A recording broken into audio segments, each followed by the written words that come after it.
Class 10 এর মধ্যে 11 এর মধ্যে যখন বেশি কড়াকড়ি করতো টিচারে, তার উপরের দিন যাইয়া সিজদায় লুটাইয়া বলতাম, মালিক এমন বিচার করবা তার 14 গোষ্ঠী যেন শাস্তি পায়। এরকম আমরা অনেক দোয়া করছি তো না? আমি বিশেষ করে ক্লাস 10-এ 11-এ যখন পরীক্ষা দিছি, তখন যে টিচারটা একটু গেছিল করা ছিল, আমরা বদদোয়া করতাম। কিন্তু এখন বসে বলছি, না না, যিনি করা ছিল ওই করা মানুষটাই আমাদেরকে মানুষ বানাইতে বড় সাহায্য করছে।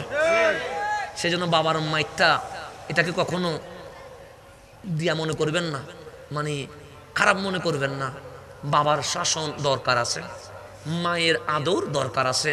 যে বাবা মারছে আপনি খেয়াল করে দেখবেন, ওই বাবা ঘরের দরজা বন্ধ করে কিন্তু কান্না করে। বাবার চোখের পানি ছেলেদেরকে দেখায় না, কিন্তু বাবা সবচেয়ে বেশি কাঁদে। এটা আপনারা বুঝেন নাই। আমি এখন বাবা হয়েছি তো আমি এখন বুঝি। যতদিন বাবা ছিলাম না, আমার বাবা মারলেই আমি আমার মারে আমার দাদির বিচার দিতাম, যেটা কেমন বাবা, আমাদেরকে আদর করে না, শুধু মারে শুধু মারে। আজকে এসে বলতে হয়, আমার বাবা যদি আমাদেরকে না মারতেন আমরা সুর ডাকাইতে হইতাম, কিন্তু আমার বাবার শাসনের কারণে মালিক আমাদেরকে এখানে কবুল করছে।